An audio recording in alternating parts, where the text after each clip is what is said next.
before this video starts, I just want to say, I don't care. Thousands of people see this, or one person see this. The fact that you came here and clicked on this video, I appreciate you, man. I want you to watch the video like me and you are homeboys. We're just kicking it back, just having a good time. With that being said, welcome to the channel. Today we have something spicy. We got if man, that's man was 100% honest. I don't know what to expect. I don't know what crazy things gonna be saying. So bear with me. But yeah. I hope this video makes you like, comment, subscribe, man. Let's get into the video. As I was molested. Whoa, And whoa, whoa. See, I told you. I did not know they was gonna start off like that. I'm sorry. That was a crazy start. One night when I was at one of the church members' houses, I was molested. Dang, And trust I went member. and I told my mother. Come on, I'll never man. forget what she said to me. She was like, "You can't ever tell anyone that this happened. This didn't happen. Don't talk about this." Look, that's a terrible mother. I ain't gonna lie. No offense to your mother, my man. No offense. But I can understand why she said that because she probably don't want the children to look bad. But God dang it, I'm taking up for my kids. I don't care, man. I don't care what my kids say, even if they wrong. I'm gonna always have their back, no matter what, man. Because I ain't had my mother or my dad growing up in my life, so I gotta be that person for 'em. You know what I mean? The thing that's really interesting about secrets, and the reason why I was willing to talk about this today, is because that secret ate me alive. So every Yeah, single man. time I talk about this, it's me taking my power back just a little bit more. Man. In Everybody partnership with clapping up for him, Unlikely man. I need I need Collaborators, to see we've some designed some clap perception emojis box in a questions for chat, man. communities with common experiences aimed to broaden self-acceptance and deepen self-understanding. This group of men was all Shout out asked, to all the do you fellas, ever man. feel like All you the have to fellas. Shout out apologize to for all aspects y'all, of your man. life, and if so, why? These are their answers.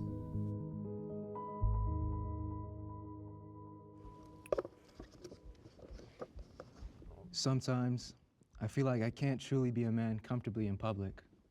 Now, if this is your secret and you'd like to step forward and claim it and share your story, you may do so on 3. 1, 2, 3. Why does that count so long? Just say 1, 2, 3. What? That dramatic. That I dramatic came out count. as transgender when I was 14 years old. Wow. After my father I did not see that coming. Okay. I'm not trying to say that it's a bad thing. I'm just saying I did not see that coming. passed away, my dad was very abusive and very homophobic, so I never came out due to just being scared of what my life would be like. So as soon as he passed away, I came out to my mom, who's always on my side. She was one of my biggest fans. And as I went through high school, I had a very on top of the world feeling. I Wait. loved Hold on. what it felt like to be myself. It was the best thing that I had ever experienced. In my junior year, towards the end of the year, I'm gonna wait for I my was comment. walking into the bathroom and somebody followed me in there and grabbed me by my neck and threw me into the wall and choked me and held me there until I was basically begging for mercy. And I went to my school about it and they didn't do anything. They told me that because it happened in the bathroom, it wasn't something that they could prove actually happened. So What? But my thing is, why would somebody make that up? Like, why was it like honestly? Why would somebody make that up though? didn't tell anyone for months. I just let it eat away at me. I just went to school every day terrified for my life. Between that and how much I was drinking, that was what finalized my decision to drop out. But it was also Dang. Okay, what you shouldn't kind have of done taught that, me that man. I can't Dang. live in this little hole that I was living in. I decided that the only way that I should be living my life was fully as myself. So I pushed through and I finished high school early Oh, and I was good able stuff. to enjoy my first real year being me, and it was the best decision I ever made. But I still feel as if when I go in public, I can't truly be who I am. I feel like everyone's looking at me all the time. I feel like everyone's views are being pushed onto me. Can I ask why you wanted to share that secret today? My community really needs it right now. Muted. it's really sad to you go talking about? online every day and see my trans brothers and sisters getting killed, getting murdered. So it's really important for me to They stand are? up now because my generation really needs it. So If anyone can relate to Jaden's secret, you may step forward on 3. 1, 2, 3. Somebody can relate. Look. Is he a transgender too? Hi. For me, I grew up in I'm a very sorry. I'm so, I'm sorry. I shouldn't say that. He's not a transgender. I'm religious sorry. and almost like traditional household. I'm openly queer, and I feel like a lot of times, like especially like the way I dress, like I'm very more like flamboyant, more feminine look presenting. So I feel like Yeah. a lot of my family members, they look down upon that. Just like from my past situations, like I've worn like full on pink from head to toe, like, and out and about, and I've had like Yep. other men like take pictures of me, laugh at me, like make fun of me. I even had like other like male like figures and even like kids like poke fun at me, being Dang, like, oh yeah, like, why are kids. you so Oh gay, and like man. call me Whoa. stuff like that. 'Cause, like, and I think I'm at that time I didn't really know what sorry. those It's not words funny. meant. So That that's is even kind of like crazy. even hits worse, knowing that like I don't even know what that means, and you're just saying all these negative terms at me. So in addition to like why I'm standing here, I feel like I can openly share that with you because I feel like you've been able to like open that kind of like safe space for me to share that. yeah, I'm really glad I was able to do that for you. Thank you. Thank you. Hold on. I gotta say it. So he said he was a transgender. He looks like a guy. So does he not have a sausage under there? It is like a. I'm very confused on what's going on. I'm not trying. I'm not trying to clip for. I'm being so for real. I probably should have kept it to myself. But hey, over here we're being honest and blunt, man. Did he get surgery? Because I thought trans they supposed to have like boobs. I don't know what's going on. I was arrested for attempted murder. Him. Wow. I'm not gonna lie. He was the last one who was let me. Just like that car right there, that screamed to him. I was just saying. No, him too. I ain't gonna lie.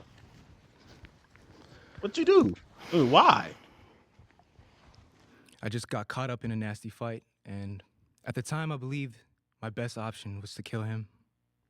I was afraid, and I was already wounded, so I decided to stab him to death. Nigga, it sounds like this nigga's reading a script. This doesn't sound real. It's not like he proposed to this. Hey, I'm tripping. But I wasn't able to finish the job, thankfully. That was a miracle in itself. So I was sent to jail, and by the grace of God, I was released. That was a Amen. miracle in itself as well. But the Amen. real secret is, I used to be take a your time. person full of hatred and anger, and I'd be lying if I said that I didn't already have thoughts of killing him, and I had let my anger and resentment, get the best of me. Hold on. People look at me and think like, oh, he's harmless, like he's not this Hold on, buddy. You missed some context. We need to know why. Why do you want to do that to him? What did he do to you? big tough guy. He's not gonna hurt you. Really, I'm hiding these demons that I don't want you to see. So yeah, after I got out of jail, I felt a lot of remorse because I saw the pain and sorrow it brought to my family, and my mom had to sit me down, and she was disappointed in me and ashamed of me, and that destroyed me. It was kind of like a wake up call for me. It's like, damn, Jonathan, you got a fucking problem here. I prayed to God for forgiveness.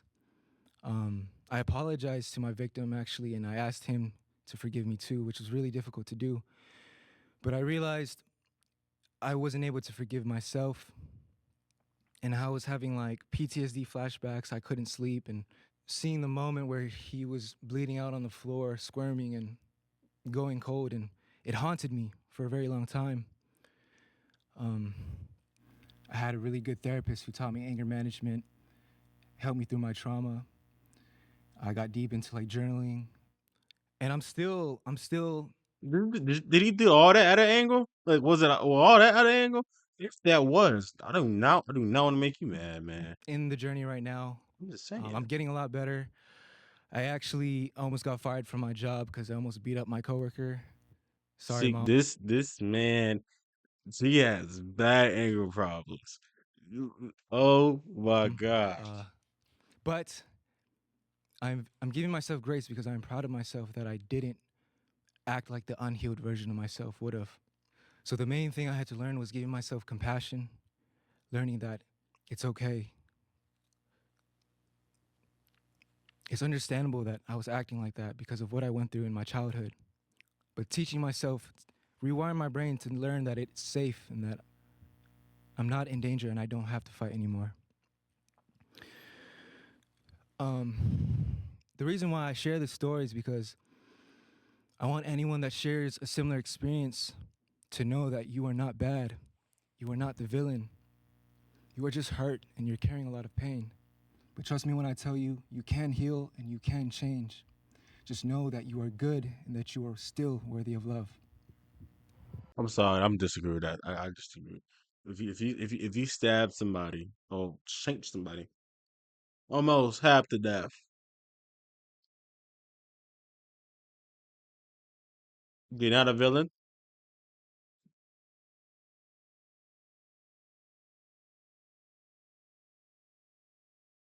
I mean, I feel like that says villain. I feel like that says evil. I mean, if it was self defense, but if it's out of anger, golly. If I'm wrong, let me know, man. See, you and him.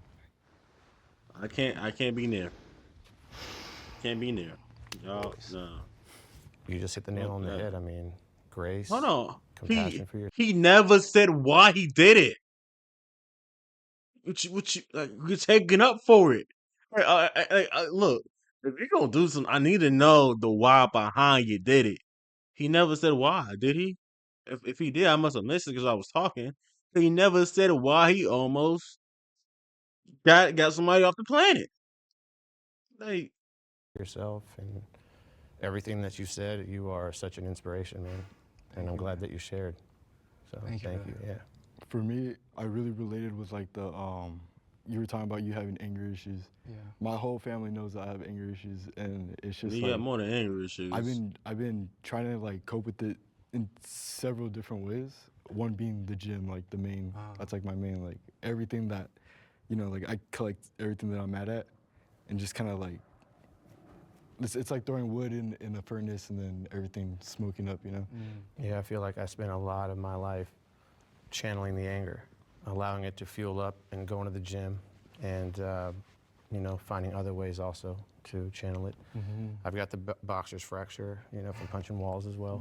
Yeah. And I just want to say that it was when I stopped channeling that hatred and that anger and stopped using that as my fire when my life really got better, because there's a way to find this forgiveness, this grace, this self-love, this self-respect, and this acknowledgement of this divine purpose, right? And you put all that together and you can channel that and you can get even stronger and push even more weight and punch less walls, right? Right.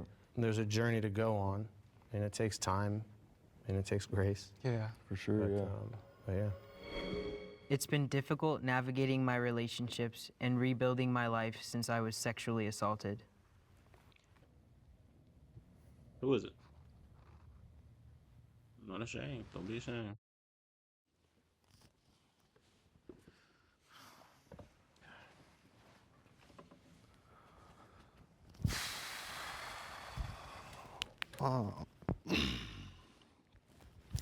So, about 2 years ago, I was a valet driver, and one of the coworkers had asked if I wanted to hang man. out. I'd blown him off a couple times, and then eventually I was getting off one night, and he asked if I wanted to hang out. He said there were a couple people coming, a couple of his friends coming over to his place, so I said, why not? And I get over there, and it was just us two. And so I thought, you know, this is a little strange. You know, he said that his friends ended up bailing, so I said, okay, I'll leave here in like an hour or two. He had given me a drink. We'd started drinking a little bit, and I was probably only about a beer or two in, and I just started feeling This looks. just completely drunk, as if I drank like 5 or 6 or 10 beers. They hit with a Jeffrey Dahmer. Oh no, I'm not laughing at him. I just thought about Jeffrey Dahmer because I don't. If you watch that TV show Jeffrey Dahmer, you know what I'm talking about. He got hit with a Jeffrey Dahmer, man. God You know, dang it. just completely That's intoxicated. why. Last thing I remember was just Let me talk passing about out. it.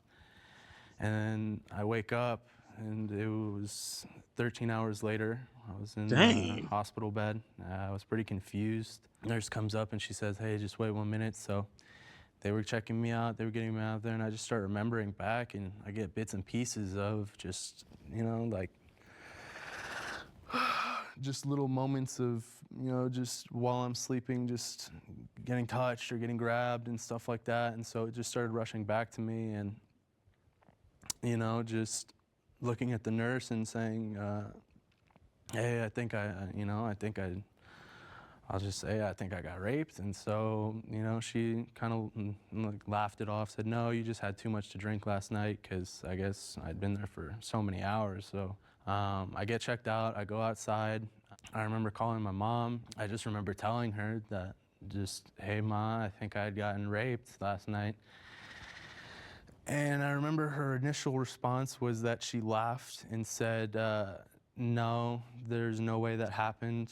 I don't know if that's the exact word she said, but it was something along those lines. And I just remember just instant. I'm sorry. I was gonna let him talk, but that pissed me off. 'Cause why women think niggas can't get raped? I can't say that. But nigga, I'm gonna say it anyways. Why women think niggas can't get raped? Niggas can get raped too, bro. And that's just women, bro. Come on, bro. Like, stop it, bro. And the fact that she laughed at, bro. Where your dad at, nigga? If the dad's in your life, where's your dad? Cause nigga, I was, man. Instantly blowing up, What? and I started yelling in the phone. You know, I was yelling out front of the hospital. As the day kept Valid progressing, crash I out. just kept remembering more and more of what had happened. Valid crashed I out. talked to a couple mental health experts. I talked to a couple police officers. But ultimately, they just sent me on my way and told me that they would just get somebody to investigate it. And I felt pretty alone after that. I felt pretty Wow. isolated. I just didn't feel adequate. I didn't feel as if I was a person. It's definitely, it's been a long 2 years, and I've lost a couple friends because of it. My best friend I What? haven't talked to in over a year and a half. And I mean, truth be told, that's just because Serious? the guy that did that to me, he was gay, and I had trusted him in that aspect, and my best friend was gay, and so it kind of carried over into that of, oh, I can trust you, you know, like my best friend, you know, I've been able to trust him. I've been able to like sleep in the same room as him, live in the same room as him. It's sad not having him, not having you in my life. He got buddy, hit with a but, Jeffrey Dahmer. I feel like the walls that I have built up right now protected me for a little bit there, but I'm trying to work on breaking them down. And for a long time, I had hate and just a pure hatred in my heart. You know, I just have to get through that. It's just something that you have to get past and that you have to grow with. You know, it's not going to leave me. Yeah. Can't relate to that. But hey, I would have got up anyways, though. I ain't gonna lie. I would have got up anyways, bro. Nigga, F your mom, nigga. Yeah, F that hoe, nigga. I like, disrespectfully, nigga. And I spit when I said that. I didn't mean to spit. But nigga, that's how I know. F this nigga mom, bro. No, disrespectfully. F that hoe. I uppercut that hoe, man. I won't do that, man. I won't do that, but nigga. F her, though. My heart goes out to you, man. I think we live in a really Can't relate odd to you, but space and time where shake your hand, man. when men bring this to the table, it's automatically dismissed. Yes. And So I'm sorry that crazy. you're dealing with that. And I believe you. just know you're not alone. The thing that's been the most difficult to overcome is being able to Ooh. accept love. What I've come to realize is no matter what happens, I'll never be what I was before that moment. I ain't gonna lie, y'all. I'm sorry I keep pausing, but man, I would have went to prison, bro. I ain't gonna. I would have went to him. That dude that got me, and I would get my lip back. And I when I touched him, I probably would have offed him. I ain't gonna lie. Cause man, what? Oh, We've been I hurt, probably would and have. we feel I probably alone, would and beat we him feel up. isolated. Most likely. No, gotta bro, see you ain't you're finna not. just touch me. You know, and Like that what? to me has been the greatest sense of So I'm talking crazy. I'm pissed hope. off. You're brave as fuck for sharing that, man. I'm sorry you had that experience, but you're not alone. I'll be My more sophomore pissed and my junior off year, than sad. I was molested, raped, and sexually assaulted by 4 of my very close friends at separate times. It was a Golly, really man, everything happened to you. dehumanizing experience for me. It was very isolating. I had just come out, so I didn't really have like a ton of friends. My girlfriend and my best friend, they really saved my life. And my best friend Christian, he really like redefined what it's like to be a man for me. He's like my brother. And my girlfriend, which is the first time that I ever felt like someone could really love me as a man. And that was really, really great for me. So they really saved me from those situations, but I always still think about the things that happened to me. So I just wanted to thank you all for sharing, because I wouldn't have said that if you guys didn't. So thank you. Problem, man. No Welcome. problem. Thank you, Zach. Thanks, man. You guys are Group brave. hugs. Sometimes I feel uncomfortable in a group of men. Pink.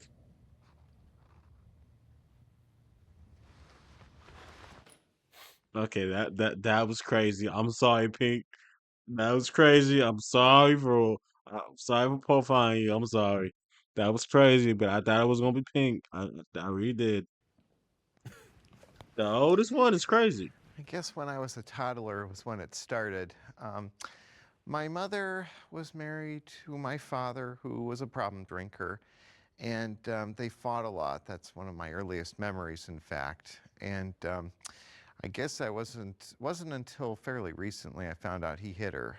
I never really felt to be very masculine growing up. I was terrible in sports. I was afraid of balls, and I was bullied. In fact, it wasn't until I was 19 that I stood up to any bullies and actually got into a real fight with anybody. But I guess that's kind of been how it is for me. I still associate masculinity with toxic masculinity. I'm told that they're different. As I've gotten older, I've been drinking more and more. And when I'm in bars, most of the patrons are men, of course. While I've never witnessed a bar fight, I guess there's always the thought in the back of my mind, maybe this is going to be the one time when I go to this dive bar, I'm actually going to see fists fly or glasses fly across the room, and it does kind of make me a little bit nervous. The early associations I have with my father and his drinking kind of are what have lent itself to my feelings of just being uneasy in groups of men, still to this day. My traumatic experiences are not as serious as the others we've heard. It's true. And at the same time, I also think that it's kind of one of those things where being in this group and realizing we're willing to be vulnerable, willing to be supportive of each other, I think that's a side of men that we don't see.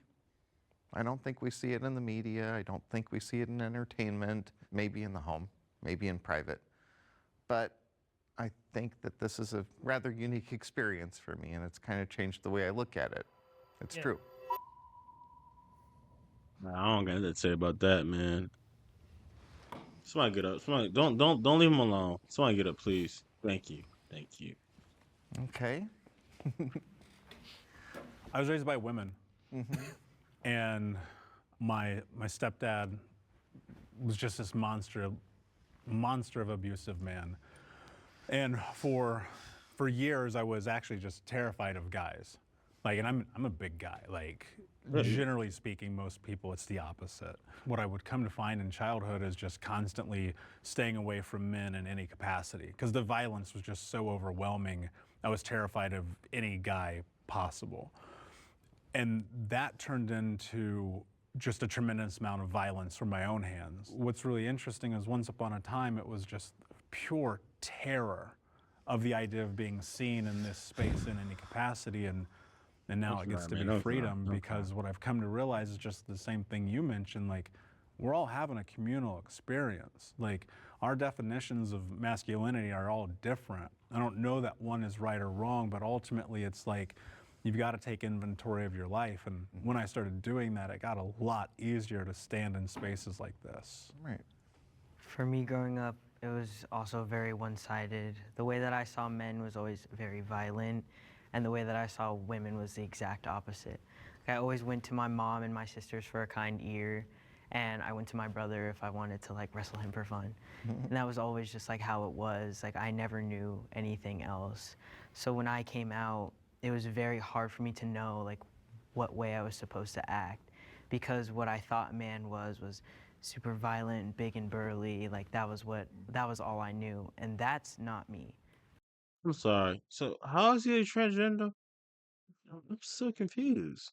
I'm not violent at all. I've never been in a fight in my life. I'm just not like that. And for me, it took really looking into myself and figuring out that masculinity is whatever I define it to be. I know that I'm a man, and I don't need to act like every other man in order to like be a man. But it's also like a big barrier. I feel very unwelcome in masculine spaces. So I'm still working on getting myself into a headspace where I know that I'm allowed to be here. My past experiences with guys, like with just like my dad and like other men like that are older than me, like they were awful to me. And then like I grew up being raised by my mom, my grandma, my aunt, even my sister too. So like a lot of like the family members I grew up with were women. So they taught me about life. They taught me about how I should kind of like go about things. Like even like today, walking in here and knowing that I'll be around a bunch of guys scared me, because I was like, oh my God, like I can't, how am I supposed to talk to them? Like how am I supposed to interact with them? Because a lot of my friends are girls and are women. So I feel like conversations I would have with my girlfriends, I probably wouldn't be having with my guy friends much. I think it's something that I have to kind of constantly work on, because knowing that like, just because like some men are not like what I expect them to be, doesn't mean that like I should kind of like hold that perception of them still. No, this one thing I want to share. I don't know if I should share it, but for some reason, no, I'm keeping to myself. I'm sorry. Maybe not. Molested in the church, and my mom made me swear to never tell anyone. Oh, that's do we already do that? They already did that. They already did that. Yeah, okay. We grew up in the Mormon church, which is like super weird because we also grew up in the hood and we were in poverty. And so like you look back at that and it's like this very strange experience. My mother and her drug addiction and my stepfather being absent kind of led us to wherever. Makes sense. One night when I was at one of the church members' houses, I was molested. And I thought that when that happened, it was normal, because I didn't know, because I was a child. And Dang, you know, when so you're in, like, innocent. I don't know, 4th grade or something, you kind of do one of those very first like good touch, bad touch classes. And I was like, oh shit, this wasn't actually good. And I went and I told my mother. I'll never forget what she said to me. She was like, you can't ever tell anyone that this happened, this didn't happen, don't talk about this. I wish my nigga. Don't let it be my daughter, boy. Don't let it be my daughter, nigga. You better, yeah. The police better get there before I do, man. Because I promise you, man. Like, I shoot, understand man. like the why behind So it. that man, The church was he ain't seeing a lot of day. unbelievably like giving to Shoot, my boy. family. 'Cause I'm gonna get on A lot Sunday. of our food came from the pantry. Our rent was often paid from the tithings. And I think that the fear that she had in that was, if this got exposed, we would lose that lifeline. And I kept that secret Serious? for 27 years. Hell, And mom. Hell, mom. the thing that's really interesting about secrets, and the reason why I was willing to talk about this today, is because that secret ate me alive. I mean, it is probably, out of a lot of really fucked up things that have happened to me in my life, it was probably the worst thing. Had to be the That's where I most. lost That my got to be number experience one. of childhood. I mean, there's the cuts and the scars and the burns, like, and the physical and mental abuse that I went through, but this was different. I was in survival mode. I was just trying to do whatever it took to make it through day to day. And that's how I started doing drugs when I was 12 and fighting all the time and hooking up with people and going down this path of self-destruction. A lot of people have asked me over the years how I feel about my mother telling me that and hiding that secret and keeping it until I'm 27 years old. And the thing that I always come back to is that's just the human experience. I don't know what to say other than that. And when I think about who I've become, there has been a tremendous amount of healing that has had to take place in order for me to be here right now. I mean, the pain of that experience not only destroyed my life, but it put me in this place where I attempted to kill myself twice. Statistically, you can go to a website, it's called 1in6.org. 1 in 6 men have been sexually abused at some point in their life. And it's the biggest, darkest secret that we keep. So every single time I talk about this, it's me taking my power back just a little bit more. Did they just use a sponsor for his story? Oh man, did they just use a sponsor for this man's story? Is he trying to sponsor them or something like that? Man, that's no, maybe I'm tripping. I don't think that's right. Stand up, somebody. Don't leave me alone, please. Thank you. Golly, yeah, this is a painful story. And that 1 in 6 number that you just said really stuck out to me because I remember after the fact, it definitely made me feel less alone. Oh yeah, but at you the got same definitely time, it related. just kind of, I still felt isolated because, you know, it's something that, you know, as a man that you don't think that happens to you, you know, and probably as like a little boy too. It's just tough when you're in it, you know, you don't think anything of it, like the effects it has on your body and your mind and the actions that you have, you know, it's just after you do something, you're realizing, oh shit, like I did that because of this trauma that I experienced, and it sucks to look back when you hurt people or when you push people away because of that. For me, like my experience, I was a kid, and it was from someone in my family, and obviously like we're super tight, so like I just never told anyone. It's just kind of like you're a kid, you don't know what to do, you don't know like who to go to, you know. So and it's especially if it's like someone that has like power, you just don't want to ruin like you don't want to break any like relationships. You think you're the only one going through it. Little do you know that there's a bunch of other men that's gone through it too, you know. My heart goes out to you guys. I was younger, maybe 3rd or 4th grade. We had a babysitter that was much older, and he would take me to the back room and No, I was hoping to be a girl. I ain't gonna lie. I'm sorry. I was way too afraid to tell on him. He was threatening. He was, at that age, he was the boogeyman. I mean, he was what was under my bed and hiding in my closet at night. I went through this process of rage where I wanted to murder this guy. Forgiveness is huge. It's the most Very right to important angle, huh? And you got to do it right, because the way I did it at first was I envisioned myself choking him out in my imagination and like holding him down and stabbing him until he died, and like feeling his life leave his body. And once I finally like felt that he was gone from this earth, I put him down in the river and watched him float away. And I really thought that was my way of forgiving him. Don't And all I catch was you. doing It's a bad plan. was just filling myself with violent thoughts and rage. And it was showing up in other places in my life with the alcoholism and the fist fighting that we talked about.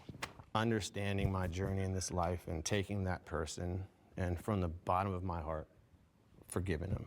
Not for him, I'll never tell him that. I don't even know who it is. And it was like a building being lifted off my shoulders. And I didn't talk about it for 20 years.